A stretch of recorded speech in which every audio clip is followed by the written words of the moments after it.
नमस्कार साथियों, मैं पीयूष राठौर आप सभी का हार्दिक स्वागत और अभिनंदन करता हूं स्टडी जोन क्लासेस के ऑनलाइन प्लेटफॉर्म पर। तो दोस्तों, इस सेशन में हम बात करेंगे यूपीएसआई यानी उत्तर प्रदेश सब इंस्पेक्टर भर्ती 2025 के बारे में। दोस्तों, इस भर्ती से रिलेटेड जो भी डाउट आपके मन में चल रहे थे वह सारे डाउट यहाँ पे समाप्त हो जाएंगे। जब ये सेशन समाप्त हो जाएगा एक भी डाउट दोस्तों आपका नहीं बचेगा। हम इस सेशन में बात करेंगे इस एग्जाम की फॉर्म भरने की स्टार्टिंग डेट क्या है, लास्ट डेट क्या है, टोटल नंबर ऑफ पोस्ट कितनी है, किस किस डिपार्टमेंट में पोस्ट बटी हुई है। साथ ही बात करेंगे दोस्तों इसकी क्वालिफिकेशन क्या रहने वाली है, इसकी एज लिमिट क्या रहेगी, एज में रिलैक्सेशन किस प्रकार से आपको मिलेगा, कौन कौन से डॉक्यूमेंट आपको तैयार करवाने हैं, जाति प्रमाण पत्र अगर आपको बनाना है जो किस डेट के पहले का बनवाना है। साथ ही बात करेंगे एग्जाम पैटर्न के बारे में, कौन कौन से एग्जाम इसमें होंगे, रिटर्न एग्जाम होगा, फिजिकल होगा तो किस प्रकार का होगा, क्या फिजिकल का डेटा रहेगा।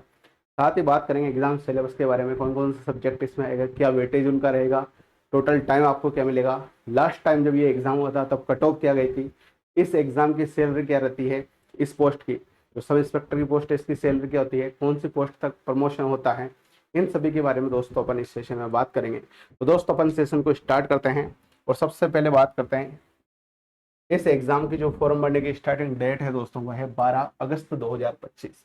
यानी 12 अगस्त 2025 से इस एग्जाम के फॉर्म स्टार्ट हो चुके हैं। तो जो लास्ट डेट है दोस्तों फॉर्म भरने की वह है 11 सितंबर। तो दोस्तों मेरा कहना है आपसे कि लास्ट डेट का आप इंतजार ना करें, उसके पहले फॉर्म भर दें क्योंकि लास्ट डेट पर सर्वर बिजी चले जाते हैं। दोस्तों जो टोटल नंबर ऑफ पोस्ट है वह है 4543 जो कि अलग अलग डिपार्टमेंट में बटी हुई है। ये पहला डिपार्टमेंट है उप निरीक्षक नागरिक वाला, पुलिस वाला डिपार्टमेंट का, जिसमें पुरुष और महिला दोनों अप्लाई कर सकते हैं। इसमें टोटल पोस्ट ये है, अनारक्षित कैटेगरी की ये है, ईडब्ल्यूएस वालों की ये है, अन्य पिछड़ा वर्ग ओबीसी वालों की ये है, अनुसूचित जाति और अनुसूचित जनजाति की ये है। इसका आप स्क्रीनशॉट ले सकते हो कि कौन सी जाति के लिए कितनी पोस्ट है, किस डिपार्टमेंट है। इसमें पुरुष और महिला दोनों अप्लाई कर सकते हैं। इसके बाद दोस्तों ये अलग अलग डिपार्टमेंट है, इस वाले डिपार्टमेंट में केवल पुरुष अप्लाई कर सकते हैं, इस वाले डिपार्टमेंट में भी केवल पुरुष अप्लाई कर सकते हैं, इस वाले डिपार्टमेंट में केवल महिला अप्लाई कर सकती है। और ये अलग अलग कैटेगरी के हिसाब से अलग अलग पोस्टें बटी हुई है, इसका आप स्क्रीनशॉट ले सकते हो। ठीक है दोस्तों, इसके बाद हम आगे चले, आगे बात करें क्वालिफिकेशन के बारे में। तो दोस्तों जो क्वालिफिकेशन है इस एग्जाम का फॉर्म भरने की, तो आपकी ग्रेजुएशन कंप्लीट होनी चाहिए। दोस्तों जो फॉर्म भरने की लास्ट डेट है वहां तक आपकी ग्रेजुएशन कंप्लीट हो जानी चाहिए। अगर आपकी ग्रेजुएशन कंप्लीट नहीं है तो आप ये फॉर्म नहीं भर सकते। साथ ही दोस्तों बात करें एज लिमिट की, तो एज लिमिट जो है वो 21 से 28 है, जिसमें 3 साल का रिजर्वेशन भी आपको मिल रखा है एज रिलैक्सेशन में। ठीक है, 21 है, 25 था तो 3 साल की छूट एक्स्ट्रा दी है, तो 28 साल तक की उम्र का बंदा फॉर्म भर सकता है। इसके बाद दोस्तों टोटल छूट इस प्रकार से दी गई है, जनरल को 3 वर्ष की छूट दी गई है, अनुसूचित जाति के जो विद्यार्थियों ने 5 और 3 8 वर्ष की छूट दी गई है, अनुसूचित जनजाति वाले को भी 8 वर्ष की छूट दी गई है। और साथ ही बताया गया है कि इस डिपार्टमेंट में आपकी डेट ऑफ बर्थ यहाँ से यहाँ के बीच में होनी चाहिए। अगर आपकी डेट ऑफ बर्थ इस डेट से इस डेट के बीच में है तो आप ये फॉर्म भर सकते हो, इस कैटेगरी के विद्यार्थी। इसका आप स्क्रीनशॉट ले सकते हो। इस डिपार्टमेंट वालों की डेट ऑफ बर्थ की रेंज ये है, इस डिपार्टमेंट वालों की डेट ऑफ बर्थ की रेंज ये है। ठीक है दोस्तों, तो ये जनरल, ये अनुसूचित जाति, ये अनुसूचित जनजाति। इसके बाद दोस्तों बात करें तो ये ओबीसी, ये उत्तर प्रदेश राज्य के कर्मचारियों के लिए, ये उत्तर प्रदेश राज्य की भूतपूर्व सैनिकों के लिए डेट ऑफ बर्थ यहाँ से यहाँ के बीच में होनी चाहिए। टोटल छूट ये दी गई है, इसका आप स्क्रीनशॉट ले सकते हो। और दोस्तों अदर स्टेट को जो विद्यार्थी वो जनरल में काउंट होंगे तो वो जनरल से फॉर्म भर सकते हैं। इसके बाद दोस्तों हम बात करें एप्लीकेशन फीस के बारे में, तो जो जनरल कैटेगरी, ईडब्ल्यूएस कैटेगरी और एबीसी जो कैटेगरी के जो विद्यार्थी है उनकी एग्जाम फॉर्म की फीस 500 रुपये है। और जो SC ST के बंदे हैं उत्तर प्रदेश की, उनके एग्जाम फॉर्म की फीस 400 रुपये है।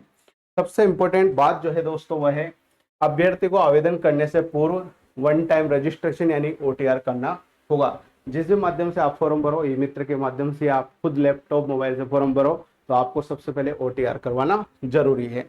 दोस्तों एग्जाम डेट के बारे में भी फिलहाल बोर्ड के द्वारा कोई आदेश नहीं निकाला गया है कि एग्जाम कब होगा, जल्दी जब निकलेगा तब आपको सूचित कर दिया जाएगा। तो एग्जाम डेट के बारे में भी नहीं बताया गया है। और दोस्तों जो सैलरी होती है वो 4200 पे ग्रेड की ये जॉब है, यानी सेकंड ग्रेड की जॉब है। स्टार्टिंग जो सैलरी होती है वो 40,000 से 50,000 के बीच में होती है। और दोस्तों सैलरी क्या होती है, किस पद तक प्रमोशन होता है, जॉब लोकेशन कहाँ होती है, कैसी है पोस्ट है, क्या काम करना पड़ता है, इसके लिए मैंने एक अलग से SI की भर्ती की जॉब प्रोफाइल का वीडियो बना रखा है, जो कि इसी चैनल की प्लेलिस्ट में आपको मिल जाएगा। जॉब प्रोफाइल वाली प्लेलिस्ट में जाओगे तो तो उस वीडियो को जब ये सेशन समाप्त हो जाए तो उस वीडियो को आप जरूर देखें, जिसमें एसआई भर्ती की जॉब प्रोफाइल से रिलेटेड सब कुछ बताया गया है कि क्या इसकी सैलरी रहेगी, कहाँ तक इसकी सैलरी बढ़ सकती है, किस पद तक प्रमोशन हो सकता है, क्या काम करना पड़ता है और कहाँ आपको पोस्टिंग मिलती है, उन सभी के बारे में उसमें बताया गया। तो प्ले लिस्ट में जाके उस वीडियो को भी आप जरूर देख लें, जॉब प्रोफाइल के बारे में एसआई के में, ठीक है। तो वहाँ डिटेल्स इसके बारे में बताया गया है और सैलरी के बारे में। दोस्तों लिखित परीक्षा की अपन बात करें तो 400 अंकों की आपकी लिखित परीक्षा होगी और वस्तुनिष्ठ प्रकार की होगी, यानी ऑब्जेक्टिव टाइप का आपका पेपर होगा और टोटल 400 नंबर की आपकी लिखित परीक्षा होगी। इसके बाद दोस्तों हम बात करें तो इसके बाद जो सब्जेक्ट आपके होंगे 4 सेक्शन में डिवाइड होगा पूरा पेपर। 40-40 क्वेश्चन सभी के आएंगे, टोटल 160 क्वेश्चन आएंगे। सामान्य हिंदी के 40 क्वेश्चन, मूल विधि या संविधान और सामान्य ज्ञान इनके मिला के 40 क्वेश्चन, मैथ के 40 क्वेश्चन और रीजनिंग के 40 क्वेश्चन, टोटल दोस्तों 160 क्वेश्चन आएंगे और 400 नंबर का पेपर होगा। सबसे इंपॉर्टेंट बात जो है दोस्तों वह है कि आपको प्रत्येक सब्जेक्ट में 35% यानी 35% अंक लाना अनिवार्य रहेगा और टोटल सबका मिलाकर मिनिमम 50% मार्क्स आपको लाना रहेगा, तभी आप आगे के लिए क्वालिफाई कर पाओगे फिजिकल के लिए, ठीक है। तो मिनिमम पासिंग मार्क्स है, हालांकि कट ऑफ इससे ज्यादा ही जाती है, ठीक है, लेकिन आपको हर सब्जेक्ट में 35% तो लाने हैं, तभी आपका आगे का काम चालू रहेगा, ठीक है। और टोटल सभी सब्जेक्टों में मिला के मिनिमम 50% मार्क्स तो आपको लेकर ही आने। लिखित परीक्षा का जो टोटल समय रहेगा दोस्तों वह 2 घंटे का रहेगा, यानी 120 मिनट का टाइम आपको मिलेगा पेपर को सोल्व करने के लिए और 4 सेक्शन उसमें आएंगे, टोटल 160 क्वेश्चन उसमें आएंगे, ठीक है। तो मेरे हिसाब से जो एग्जाम पैटर्न है आपका क्लियर हो गया होगा।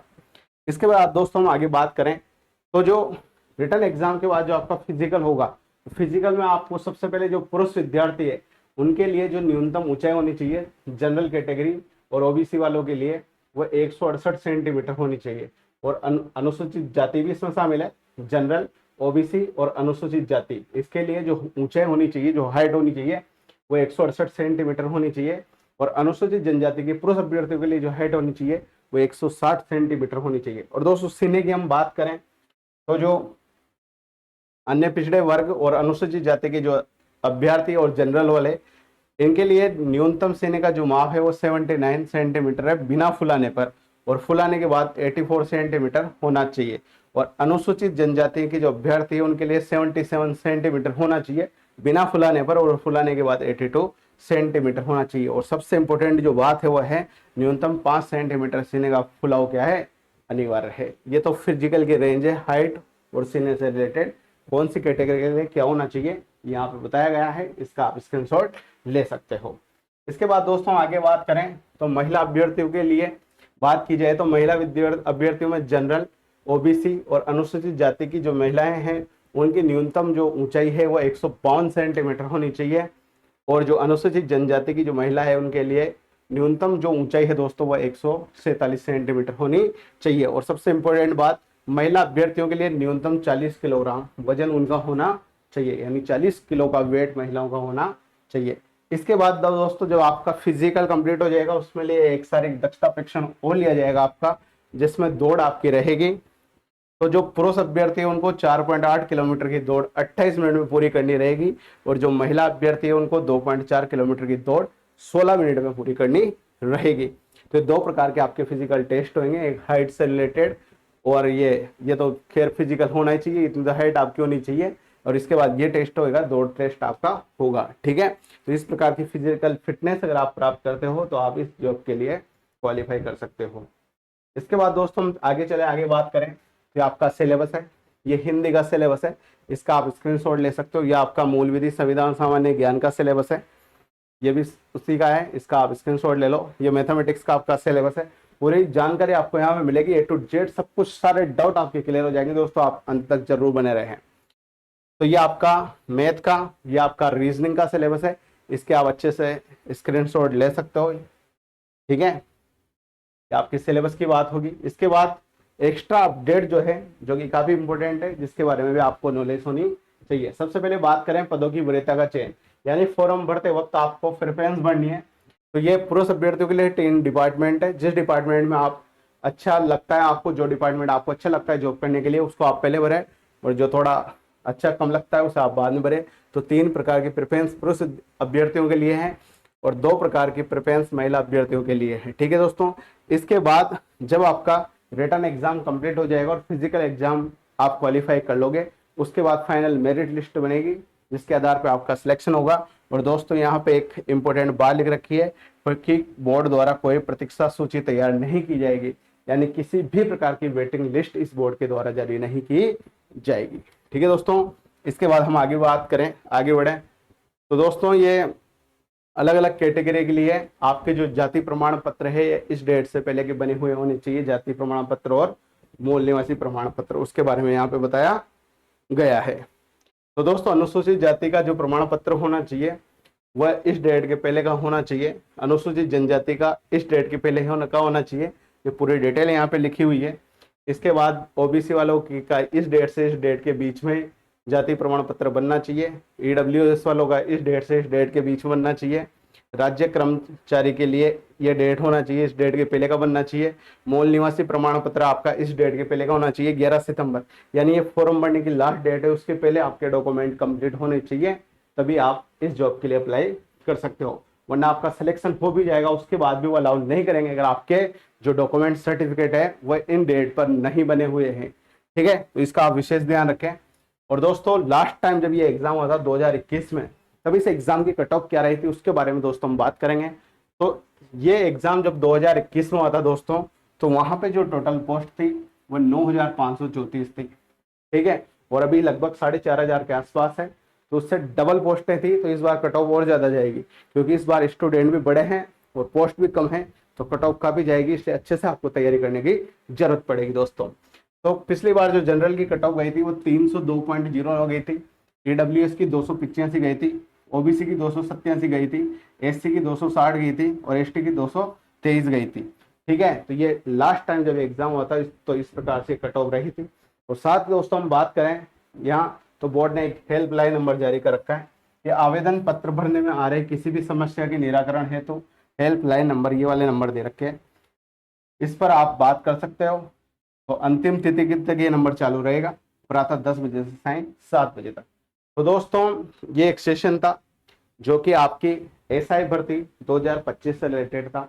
आपके मन में जो भी डाउट चल रहे थे वो सारे डाउट मैंने यहाँ पे कंप्लीट कर दिए। फिर भी अगर कोई भी समस्या आपको बचती है तो आप कमेंट करें, आपकी समस्या का समाधान अगले वीडियो में जरूर किया जाएगा। तो दोस्तों मैंने फॉर्म भरने की स्टार्टिंग डेट से लेकर सब कुछ बता दिया है। यहाँ पे क्या प्रोसेस रहेगा, क्या एग्जाम पैटर्न रहेगा, लास्ट टाइम क्या कट ऑफ गई थी, कौन कौन से डॉक्यूमेंट आपको बनाने, क्या प्रेफरेंस आपको देने हैं, किस प्रकार से आपका फिजिकल रहेगा।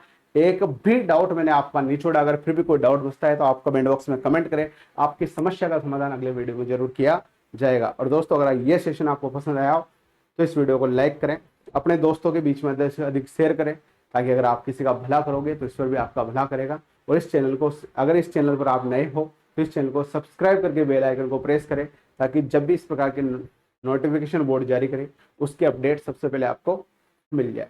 ठीक है दोस्तों, तो जल्दी मिलेंगे एक और नए सेशन के साथ। बहुत बहुत धन्यवाद आपका। जय हिंद, जय भारत।